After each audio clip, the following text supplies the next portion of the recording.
It's not every day that a convicted murderer clears his name and then returns to court to argue that his prosecutor should be prosecuted. But that's what happened recently in a high-profile case in Texas that raises broader questions about the power prosecutors have and what happens when they're accused of misusing it. At the center of this story is a man named Michael Morton. He was once an ordinary citizen with a wife, a child, a job, and no criminal record whatsoever. But then he was sent to prison for life.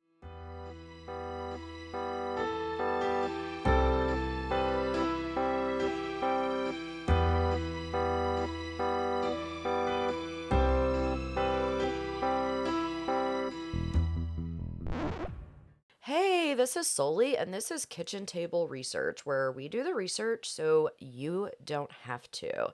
And we recently went to CrimeCon in Orlando, and they put on a great production, and so we just want to thank them. And we made a ton of new friends, and we actually found a new researcher that we are welcoming to our team. He's really good at getting into trials and reading transcripts. So we have chosen our long form case for season 2.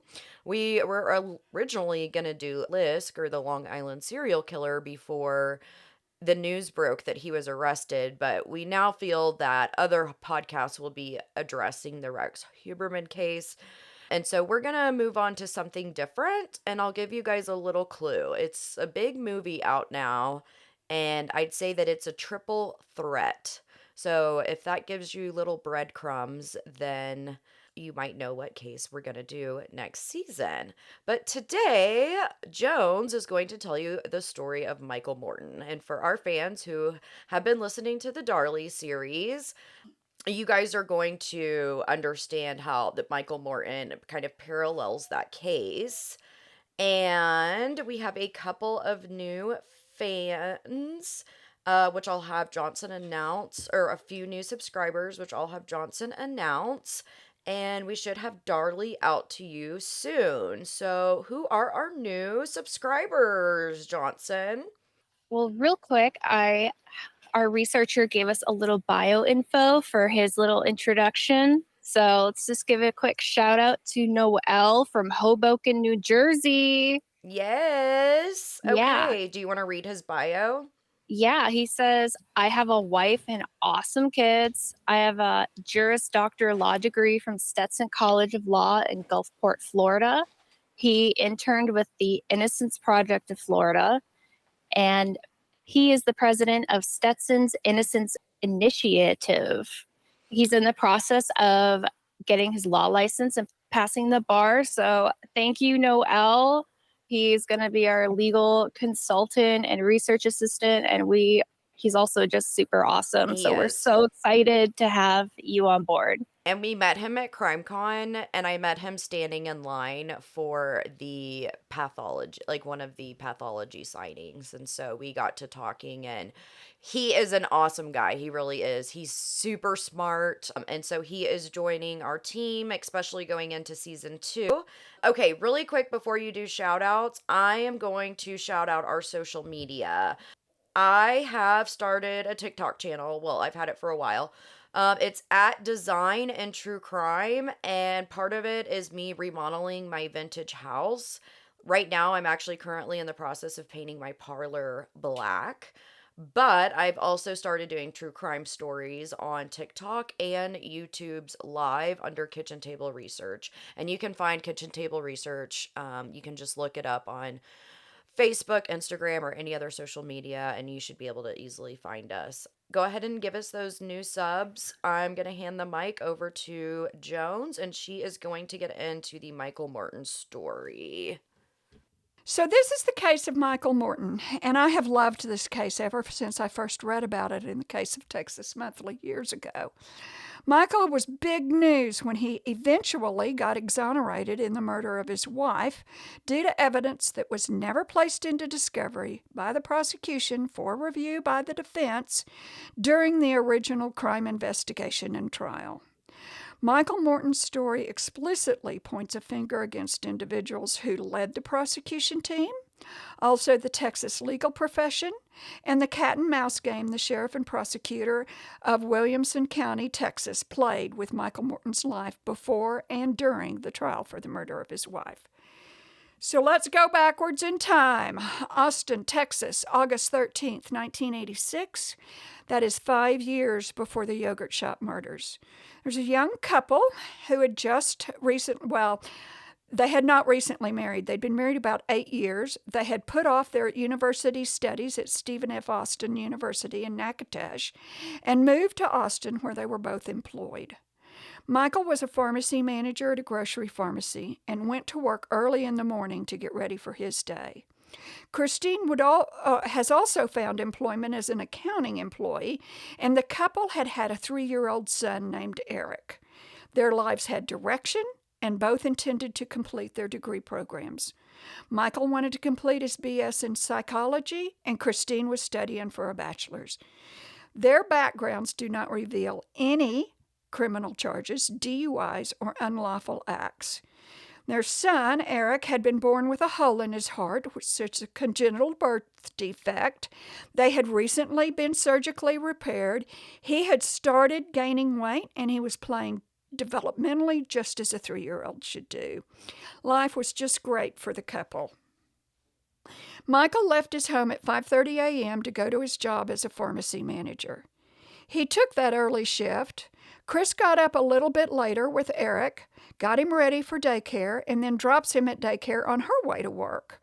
This system works out well for the family, and Eric was not in daycare for long hours because Michael got up in the middle of the afternoon, and he'd pick Eric up each afternoon from daycare. The Mortons adored their son, as did every aunt and uncle and grandparent that the family had. All the family spent quality time with Eric. The evening before the murder, the couple and Eric celebrated Michael's birthday, and Michael wanted to have sex with his wife when they returned home. And Christine said, "Can we hold off because I am just exhausted tonight?" The next morning, Morton left a note on the bathroom vanity expressing disappointment that his wife had declined, but ended with the words, "I love you." He left for work at 5:30 a.m., arriving half an hour later. His co-workers would later testify that he did not act usual event or emotion. It's unlikely that Christine ever read the note. She was bludgeoned to death in the master bed, covered under a pile of blankets, and had a blue suitcase on her dead body. This occurred sometime after Michael leaves for work. Eric was down the hall in his own bedroom that morning. Around noon, Eric was noted by a neighbor to be out in the front yard, and the neighbor took Eric into her home. And the neighbor called for a welfare check at the Morton home. When the welfare agency arrived, they found Christine's body in the master bedroom. She was still covered under that same bedding, and when the sheets were pulled back, she was discovered dead. She had 8 blunt force trauma injuries to her head and was unrecognizable. The master bedroom walls, floor, and ceiling were covered in blood splatter. The police in Williamson County were then called out, and both the sheriff and the deputy sheriff, Jim Boutwell and Don Wood respectively, arrived at the scene. Obviously, the note on the bathroom counter was recovered, and there begins a horrific story. The wrong man accused and sent to prison, a free man left to commit another murder, a strong family torn apart, a child without his family, and another story of less than stellar law enforcement who didn't really care about justice, but they wanted that conviction, and that was another feather in their tall Stetson hats. Michael arrived home from work after his shift ended mid-afternoon and was surprised with the chaotic scene at his home. When he had arrived at daycare to pick Eric up, there was no Eric at daycare, so he called his house phone. Sheriff Jim Boutwell picked up the house phone and told Michael to just get home. He did not inform him of his wife's death until after Michael arrived home, and so the scene surrounding his home was a real surprise to Michael. He called Chris's mom, about 3 hours away in Houston, to come take Eric away from the crime scene, And in the meantime, Eric stayed with neighbors. As the scene evolved outside the home, there were neighborhood watchers, friends and family, all held back by yellow crime tape. Also present were law enforcement personnel. We've already talked about Sheriff Jim Boutwell and his assistant Don Wood. Michael held Eric in his arms to protect him from the scene. There is no way that police should have allowed Eric to see or hear his father being questioned. Michael's mom and dad lived in Kilgore, and they were on their way to Austin, as was Chris's family from Houston. Michael was an immediate suspect. He was the husband, and we know the spouse is always an initial suspect. And I would guess the bathroom note had already been found. So now law enforcement thought they had motive, and Sheriff Boutwell immediately believed that Michael was Christine's killer that afternoon. So Michael arrived for his job on time. He left on time, ran a few errands, went to Eric's daycare, where he was told Eric was not at daycare. So Michael figured Christine had made a decision not to take him that morning, and she forgot to call Michael to let him know that. God, I cannot imagine going to pick your kid up from daycare and they're not even there. That is a very scary thought to me. And I don't understand why do you think the police didn't call Michael while he was, or go check on him at work? Surely, I think that would be the first place an investigator would go. I can't believe that it continued his day. I mean, the police could have seen him at work and alibied him out almost, or, talk to his manager at that point. Do you have anything to say on that? Well, I had plenty to say on that. Obviously, from the get-go, Sheriff Boutwell and Don Wood, the assistant sheriff, thought that Michael was guilty. And of course, the note that he left for Christine kind of leads everybody to believe that he's upset with Christine. So, I hope, and I know from going to nurse practitioner school and having that second degree in behavioral science for adolescents, that they need to know what's going on. And if you don't think they remember their trauma, you would be wrong, because they all remember their trauma, especially around the time of 4 years old. 4 years old is when we think that memories start getting laid down for children. So, if Grandpa doesn't die until 12 years old, you'll probably remember Grandpa. If Grandma died at 2.5 to 3 years old, you're probably not going to remember your grandma. You may have a family picture of what Grandma was, but you won't remember your grandma. Anna had asked about going to Michael's work to confirm his alibi. I have no idea why they didn't do that. All the workers came forward from Michael's work and said, the guy was here all day long. Look at the time punch clocks. There's no way he committed this murder after Michael left the house at 5:30. There's just no way. So they believed that Christine was killed before Michael went to work. That's what the prosecutor's going to play out. Yep, that's what the prosecutor's going to hammer into the ground, is that Christina must have been dead before Michael left for work. As the story evolves, you're going to find out that, well, let's just get there. Let's just get there. Christina's family wanted the funeral and burial in Houston, and Michael Morton agreed with their choice. He had not seen Christina's body since the murder, and they had removed the body from the house. He spent some time with her in the funeral viewing room before the service. He says his heart felt like it was ripped from his chest. This was the love of his life, and Eric, his child, was left without a mother. 3 weeks later, Michael Morton is arrested.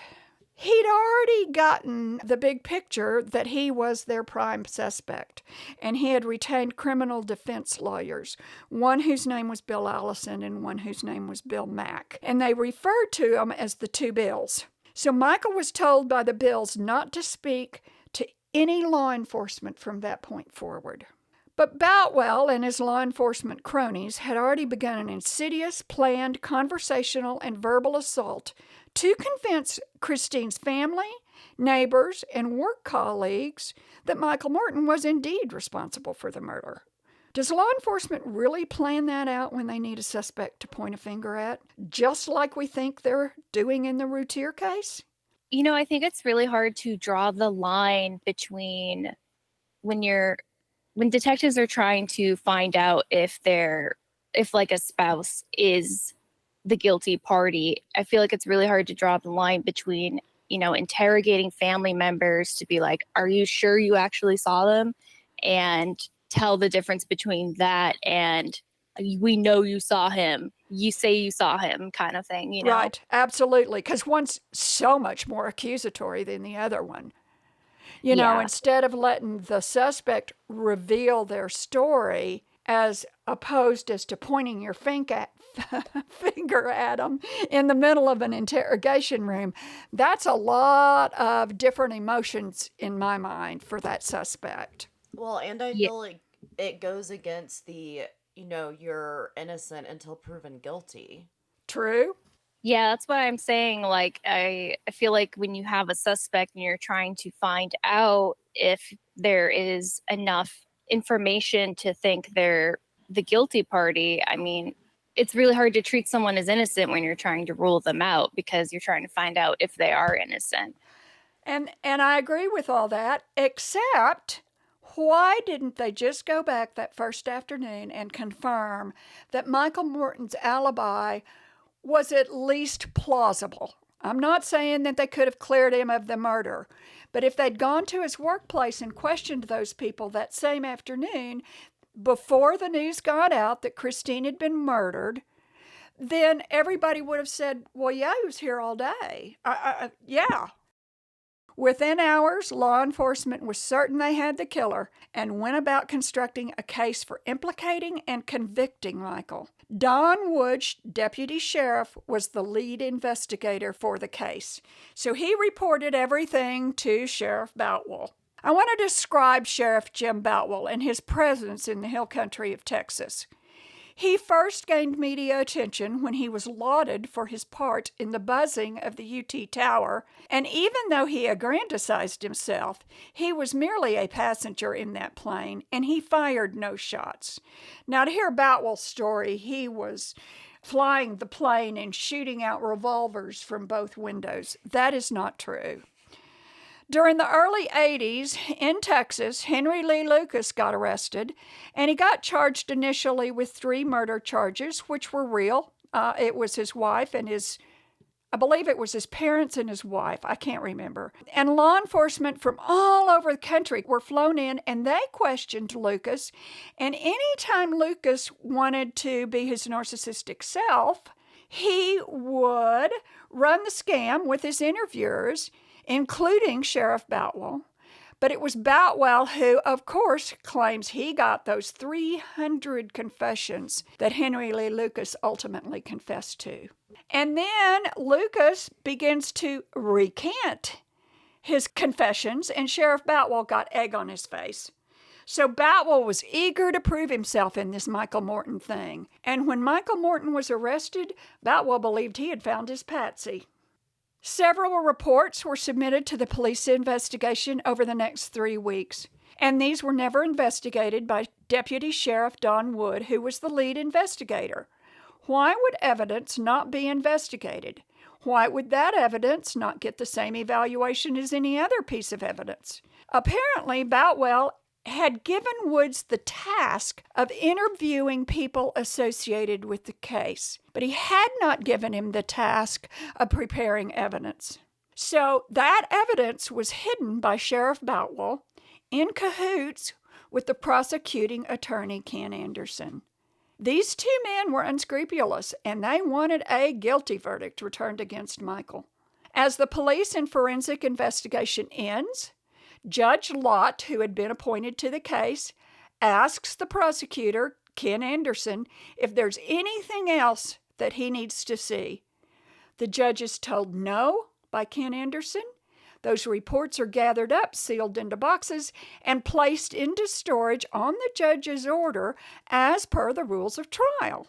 Don Woods was supposed to be the main witness for the prosecution, but Don was not called to testify, but rather Sheriff Boutwell became the main witness for Ken Anderson. Again, why apparently the sheriff felt he could fabricate the story about the investigation and convince the jury that Michael Morton was guilty better than Don Woods could. There's little doubt that Sheriff Boutwell and Ken Anderson were discussing the case over breakfast and coffee most mornings. Anderson knew how to ask Boutwell questions on the stand to get the answers he wanted. I'm going to say this again.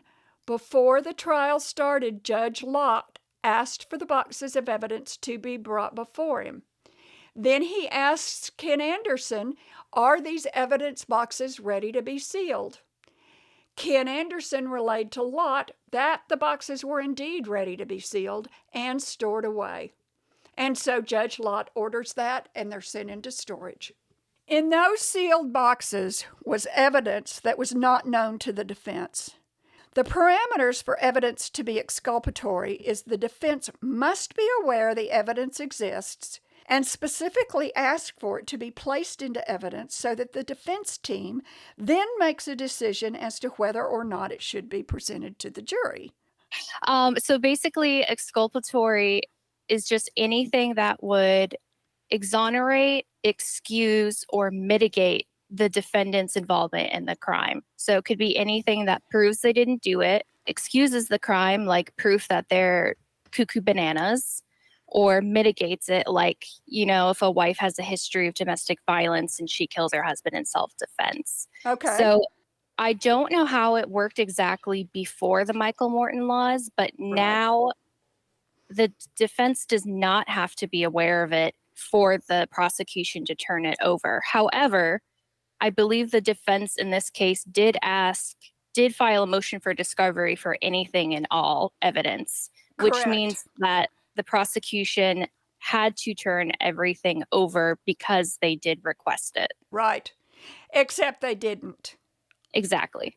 Okay, and so in the Michael Morton case, some of that evidence that had been collected or by the sheriff's department or investigators did not make it into that evidence that was turned over for the defense to figure out whether they wanted to use it in Michael Morton's case. So they never asked for that evidence because they didn't know it was there. And over 25 years elapse before those evidence boxes are ever opened again. I'm going to get into these evidence boxes because this is really part of the travesty of this story. So the following evidence in the Morton case was never investigated and ended up at the bottom of a sealed box and in storage for over 25 years. This is the exculpatory evidence that Morton was ultimately freed upon. The first piece of evidence: Chris's brother was walking the alley behind the Morton house a day after the murder. He picked up a bandana on the ground that had a brownish dried substance on it. He turned the bandana into law enforcement, who thought it couldn't possibly be blood because it was brown, and did not submit for DNA testing. There were also neighborhood reports of a man in a pickup driving down the alleys in the days before the murder. 2 days after the crime, a San Antonio jewelry store called the sheriff to say someone had used Christine's credit card since her death. They faxed over the receipt for that jewelry and that credit card, but the sheriff's office never pursued the lead. Several days after the murder, someone tried to cash a check on Chris's checking account. And one more time, that report ended up at the bottom of the prosecution evidence box without being followed up by the sheriff's office. A few weeks after the murder, a man named John Cross reported to the sheriff's department that a check was cashed that had been forged with Christine's signature. The family has always believed that Chris's purse was ultimately stolen, but the prosecution doubted that conjecture. Again, that report was never investigated. And, were there cameras in the jewelry store? Could they have identified the man? Anna's saying that even if they took the money out of the ATM before they went to the jewelry store, there's always cameras on the ATM. And ATMs have been around now for what, 30 years? Yeah. Shortly after the murder, Chris's mom, who was taking care of Eric, went to police to report that her grandson reported to her that he saw the man, who Eric said was not his daddy. Eric described the man as a monster with a red face and a big mustache. He also described the murder scene. Mommy was covered up and a blue suitcase was on top of her body. There was blood on the walls and the ceilings. And Eric also asked his grandma, why did a man take a shower in my bathroom in his clothes that wasn't my daddy? I have a question. Do you know what color the bandana was? Blue. Okay, I didn't know if when he said the man had a red face, if it's because he had maybe a bandana across. No. Or he took the bandana off while he is assaulting Chris. The blood spatters, and then he can put the bandana back on to kind of cover up that blood splatter. Or he's just using it as a handkerchief and it falls out of his pocket when he leaves the property. Exactly. And to me, I'm like, again, it reminds me of Darley. It's like it's the freaking sock. Yeah. All over again. It's a frickin' sock all over again. Supposedly, all the drains were examined, and no blood was recovered from the bathtub drain. Not sure whether Eric got that part correct or that was also evidence that was hidden.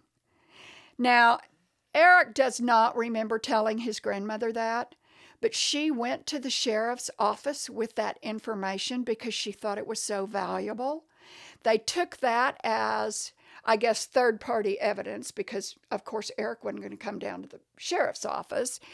And once again, those comments that Eric made to his grandmother were hidden in the box. During the first weeks after the murder, Michael's mom stayed with Michael and Eric. She comforted, helped, cooked, did laundry, and supported her son and grandson.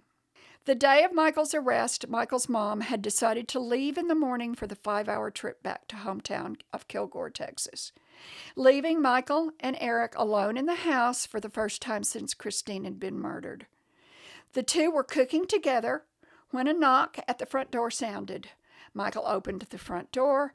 Sheriff Boutwell and several deputies were there to arrest Michael. I'm going to say this as a really snarky comment. Sheriff Boutwell was so well trained in child development that he had to pry Eric away from his daddy's arms.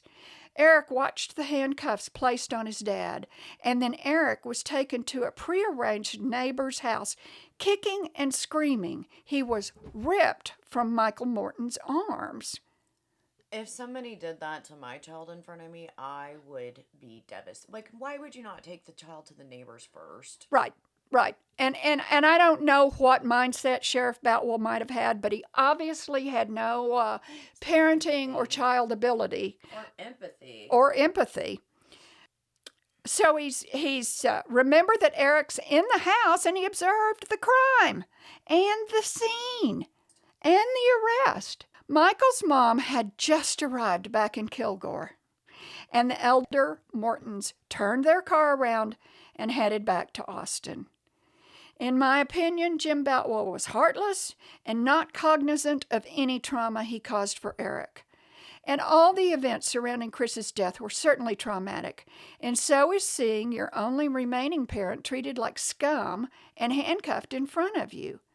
This stuff was so insensitive and unnecessary, especially with today's understanding of childhood trauma. Egos were sure big. Sheriff Jim Boutwell was the model for the Texas lawman. His ego was huge. He got Henry Lee Lucas to admit many murders in Texas, and then Henry recants. Sheriff Boutwell was hell-bent on his version of justice.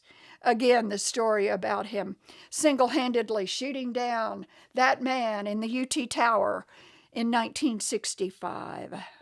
There are still bullet holes found on that tower today, and you can still find not only the bullet holes, but that day there were 14 people killed by Charles Whitman.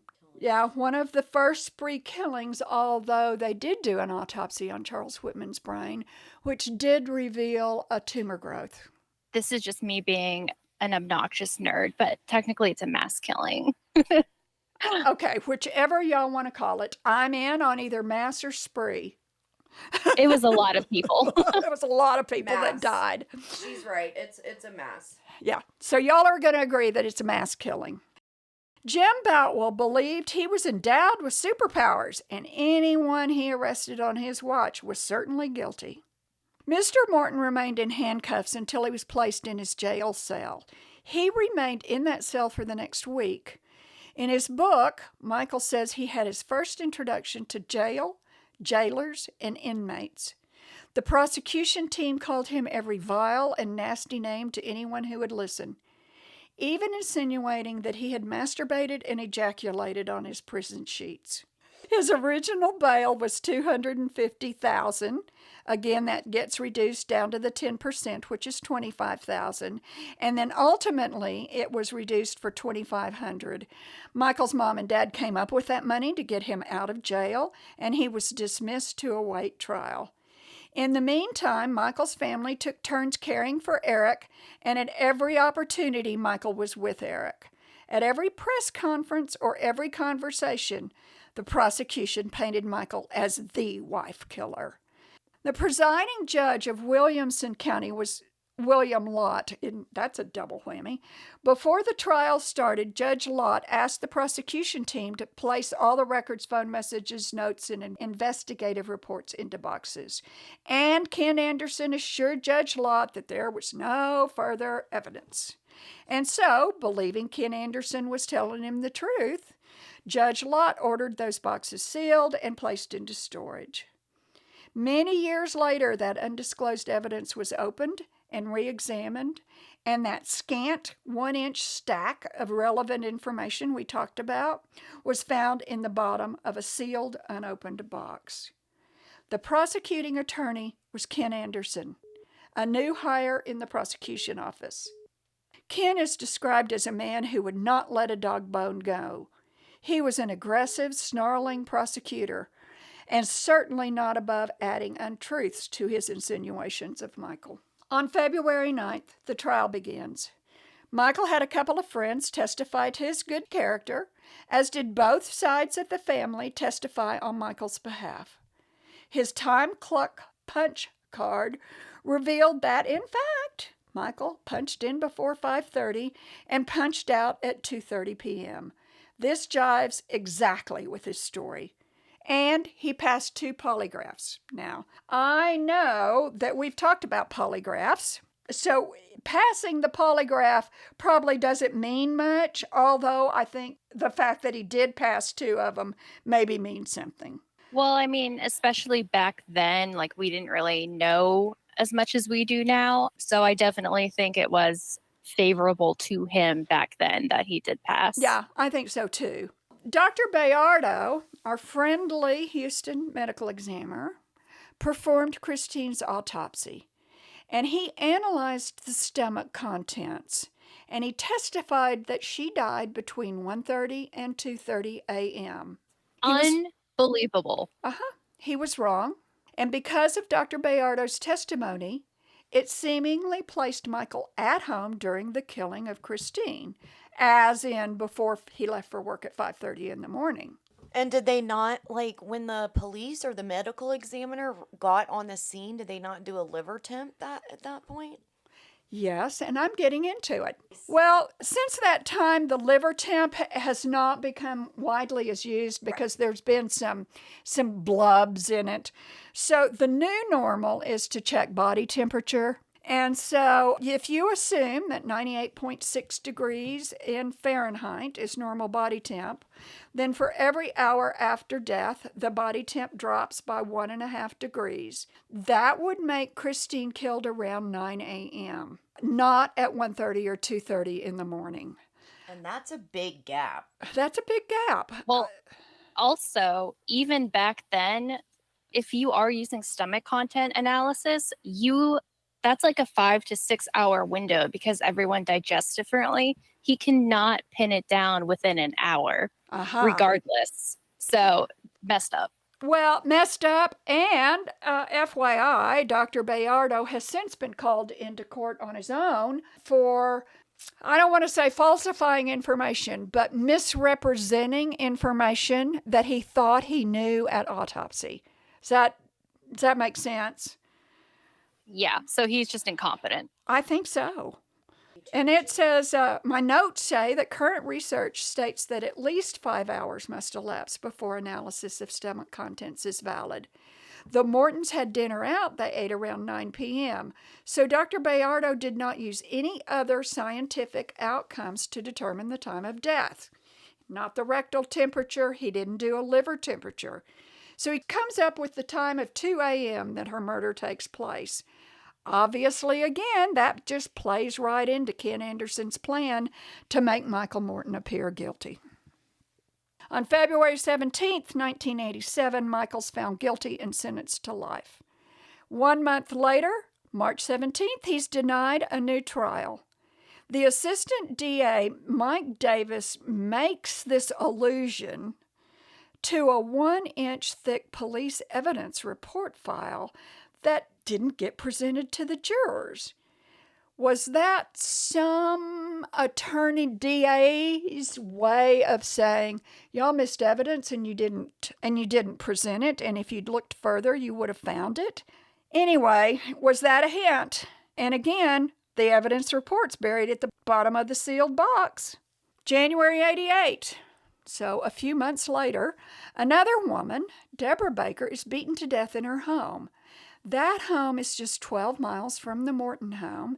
It's a very similar MO, and a husband and 2 children are left behind to mourn her death. In March of 1990, Michael files an application for a writ of habeas corpus and is denied. The writ, and we've talked about this before, is a court order to bring a person who's been detained to court to determine whether or not their detention is even valid. So that was denied. Morton's team asks for DNA testing of the bed sheets from the crime scene, which reveals Michael Morton's semen, but no other DNA is identified. So this is good and bad. First of all, it means that Christine was not sexually assaulted, and I think for the survivors of somebody, that's a wonderful thing to think that nobody sexually assaulted your wife or daughter. Ken Anderson decides that he's going to suggest that Michael Morton masturbated and ejaculated on top of Chris's body as part of the crime, and that's the only reason that his semen might have been found on the bed sheets. Not as if they're sharing a marital bed or anything. Right. Not that it was a normal marriage. Eric lived with Chris's sister, and the legal arrangement was for Michael to see Eric every 6 months. He asked the judge specifically that was the one thing he asked for in prison. Eric doesn't remember much about his early years, but obviously there was lots of trauma occurring. When Eric was 15 years old, he told his father he no longer wanted to visit him in prison, and he wanted no further relationship with him. And at 19 years old, Eric was formally adopted by Chris's sister's family, and his name officially changed to their last name. Those events changed Michael's will to fight for his innocence, and he rearranged his mind to believe he would die in prison. He just lost hope. In early 2002, Governor Rick Perry promotes Ken Anderson, remember he's the prosecuting attorney in Michael's case, to state district judge. And then John Bradley takes over Ken Anderson's place as district attorney in Williamson County. John Bradley and Ken Anderson have no interest in reexamining the evidence. In early 2005, Michael Morton, under the new law for post-conviction DNA testing, requests fingernail scrapings from underneath Chris's fingernails to be DNA tested. They also ask for testing of the DNA from the Deborah Baker crime scene, and they're trying to determine if both crime scenes might contain the same perp's DNA. A year later, the court grants the testing of the fingernail scrapings, but denies the testing of the Deborah Baker evidence. Those items which are tested do not exclude Michael Morton from having killed Christine. So the only item tested, which was fingernail scrapings, did not point to a different suspect. Now the district attorney for Williamson County, John Bradley, he has opposed all DNA testing in the Morton case, and he states, "We're not going to find the big mystery man with DNA testing." He obviously believes Michael Morton was guilty. I have a really hard time understanding I don't know if it's just sheer meanness or why you would not want the truth to come out. And these men in power, like a district attorney or a sheriff, they have the power and they can ask for DNA testing. And so I think probably when Boutwell decided and Ken Anderson decided the man was guilty, they didn't want to know any differently because he was already in prison. Their job was done. And Anna's saying over here that it takes new resources away, and that's probably true. You know, you don't want to go back and spend thousands of dollars doing DNA testing on a man that's serving his time in prison, but you also don't want an innocent man to stay in prison. Yeah, with all the money police get for tanks and like riot gear, you think they could just put it to DNA testing for the Innocence Project and cold cases and stuff like that. Well, and I think running a DNA test is not, now, I'm not saying, I'm going to say this and then I'll come back. Running a DNA test in this day and time may cost $20,000. I don't know. But I don't know why 20 years ago, when DNA first was becoming the tool that it was, why you couldn't run a preliminary DNA and exclude people. And then those that were included or might be a match to that DNA profile, why didn't you then examine theirs further? And Can you explain what a preliminary is? a preliminary DNA, well, back in the day, we used to run some of our DNA tests on the kids that we saw for behavioral pediatric management. And so we were searching for chromosomal damage, to see if they had a known congenital defect or something like that. And so I could run a short DNA test, and I could tell by quickly looking at it whether the lines matched up and whether it was the same set of chromosomes that, let's say, a kid with Turner's congenital defect carries. So You're only looking for one variable. But the rest of the variables came out. So I would have a column of lines, colored lines, and one would be the kid's DNA. Okay. And one would be an unknown DNA, the control, right? Okay. And so why don't they do that in these early cases? I'm going to let Anna talk about this. This is like the best way that I can describe it. So if you think about like when, say, you have to do a drug screen, so that is called is it quantitative or qualitative? It's qualitative. Okay, so you're gonna get weed, cocaine, amphetamines, opioids, and those are your quantitative. And so, say you hit positive for opioids and your doctor wants to know, well, what type of opioid?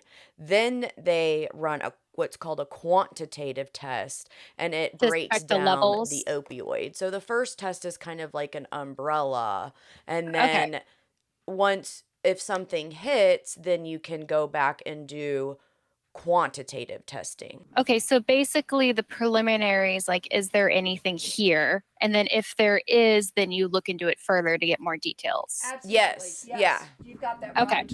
Yeah, you So you're explained saying- that better than I did.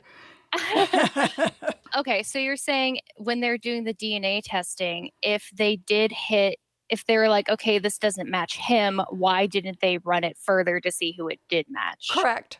Like through CODIS. Correct.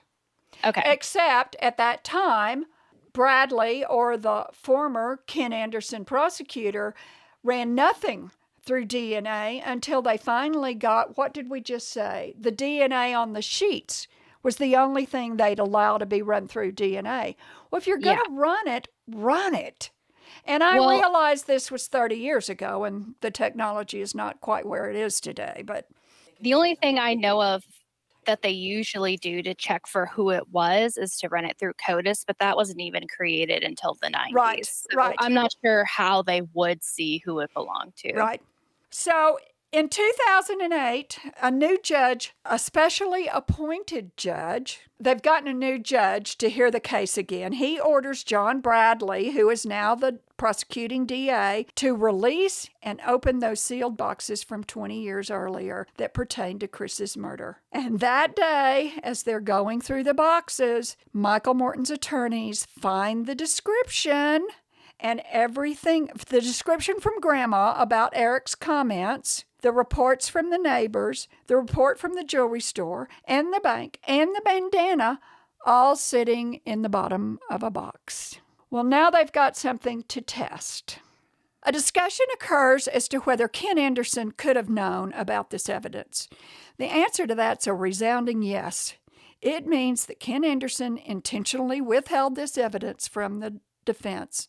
And this prompts an investigation into the lead prosecutor, who was Ken Anderson, and in the DA's office during the original trial. And Anderson did not provide Lott with those pages of evidence before the files were sealed on Lott's orders. So Ken Anderson and Jim Boutwell managed Michael Morton's guilt. Yeah, from what I read, so the defense was like, we don't think this is all the evidence. And the judge said, give me this box and let me determine if there's anything exculpatory in here. Correct. That's But exactly the way it obviously, happens. They didn't include in that box or disclose the things that had not been tested and could be exculpatory. Well, I see it a little bit differently. I think good old buddy down in the hill country of Texas said, Ken, is this all this information on this Morton case? And Ken Anderson goes, yeah, it's everything we've got. And Lott says, do I need to go through it? I did see that quote. Do I need to go through it? And Anderson says, nah, we've got it covered. We'll just seal them up. And so Judge Lott ordered them sealed. Well, if the DA says it. Yeah. If the DA says it, I should believe him. Unbelievable. Right. In 2010, Michael Morton was offered, now he's been in jail for 23 years. Michael Morton was offered parole if he would express remorse over Chris's murder. And he said, I will not express remorse over Chris's murder. I did not have anything to do with Chris's murder. So, in the fall of 2011, they're finally provided that evidence at the bottom of the sealed evidence box and realized the implications of the same. There's a new judge that's been appointed as a non-biased judge, and he is informed that the DNA on the bandana matches Chris's blood and an unnamed male who is not Michael Morton. However, the hair DNA found on the bandana also matches some DNA recovered from the Baker murder. And now there's a link between the two women's murders. And there's a man named Mark Norwood who's already in prison, who we already have DNA on file for, lived less than 1 mile from the Baker home. September 26, 2011. Harl informs the defense attorneys of the result, and they say, we want Michael Morton released ASAP. The prosecution says, no, we need more time. So the question really becomes, why does the prosecution need more time for a man that's been falsely imprisoned for close to 25 years? Yeah, more time for what? More time for what? Is exactly the question. And don't you know that waiting on that DNA evidence to come back must have been grueling on the entire team? So that was September 26th. On October 4th, good news is Michael Morton's released from jail. Okay, so he gets dismissed. And let's go backwards in time 4 years. John Bradley gets appointed as chairman of the Texas State Forensic Agency. And during Mr. Bradley's chairmanship, another suspect, Todd Willingham, is tried in the past for killing his 3 children. And while it's during John Bradley's chairmanship, Todd Willingham is also executed for the murder of his 3 children. It was a very contentious case. The science of arson was examined, but Willingham was ultimately found guilty and put to death before the science proved he was not guilty. And John Bradley was so certain that Todd Willingham had set his children on fire, he did nothing to investigate that he might not be guilty. So we already know that there's one person put to death in the state of Texas that should not have been. October 7th, 2007, again, that's 4 years before Michael gets released, John Bradley is relieved of his chairmanship for that forensic committee because the Texas Senate is smart enough to realize they don't need to confirm his nomination. At that same time, all the hard evidence on Willingham, after he's executed, all the hard evidence is ordered to be DNA tested, and Mr. Willingham was not guilty, but now he's dead. Michael Morton is now released. So Michael Morton returns home to his parents in Kilgore, and he begins to reconstruct his life. In his autobiography, he discusses the grueling days and nights he spent working in the Texas fields under hot weather. He talks about the various ways inmates passed their time, the very few men he trusted, and he made a few friends. His small tribe formed a book club and read the classics for discussion. Those are probably the same books that are likely on the 2023 list of banned books in the public schools, just an aside of mine. After his release, he writes about the awesomeness of new life. Cell phones, the power of the internet, comfortable beds, his mom's home cooking, cultural food and lifestyle, trying to find his faith after his personal tragedy. And he writes about his non-relationship that he has with his son and how sad that makes him. Aww. One of the pro bono defense attorneys asks Michael if he'll meet with Eric at his home. Okay? And the two of them show up. And the two of them have kind of that tippy-toe through the tulips kind of meeting. You ask a few questions you're not sure you really want to know, but at least they finally re-meet. Eric remembers nothing about the events surrounding his mom's murder, and through the years, he hears the litany of folks condemning his dad for that murder. He's already changed his name. So slowly, Eric and Michael rebuild a relationship. Eric's wife reminds Michael of his wife, Christine. Eric's wife reminds Eric of his mother. Interesting. She's pregnant, and that granddaughter, as most grandchildren do, begin to soothe over their situation. Michael's begun to speak about his life to various groups. His goal is that I don't want anybody to ever have to go through an experience like mine. He meets a woman at his church. They date for about a year. They marry, and they are currently living in East Texas. Life is once again good for Michael. Michael Morton served 25 years before he was finally exonerated, and the man who prosecuted him was held accountable for not sharing the files during discovery. Ken Anderson resigned his judgeship based on it's just time for me to retire, and his law license was rescinded by the state of Texas. In his resignation letter from the bench, Ken never mentioned the fact that the Michael Morton case was part of the reason he retired. Because Despite the fact that he spent 10 days in jail for it. Right. Gross. The state got it wrong. The true killer who took the life of Christine Morton is known to have killed again. Mark Norwood was found guilty of Christine's murder. He's now serving a second life sentence with the possibility of parole in 15 years in the Texas penal system. And I don't know whether he got a chance at parole for Christine's murder or only with Deborah Baker's murder. So I don't know if Mark Norwood might get out. I can't find that. I don't know why they'd offer Mark parole. Norwood tried for Christine's murder? Yes. Okay. He was found guilty. He was found guilty of Christine's murder, and then he's found guilty of Deborah Baker's murder. So it should be he shouldn't get out. Well, I hope not. They both had life sentences Without parole or with parole. God damn it. So he could get out. Yes, I think so. Unbeknownst to Mark Norwood, Mike Norton was sitting on the front row during Mark Norwood's trial.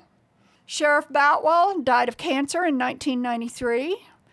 Deputy Sheriff Don Wood had a series of strokes and is also likely passed. I couldn't find his date of death because there's too many Don Woods in the world. Ken Anderson has been dismissed from the Texas bar.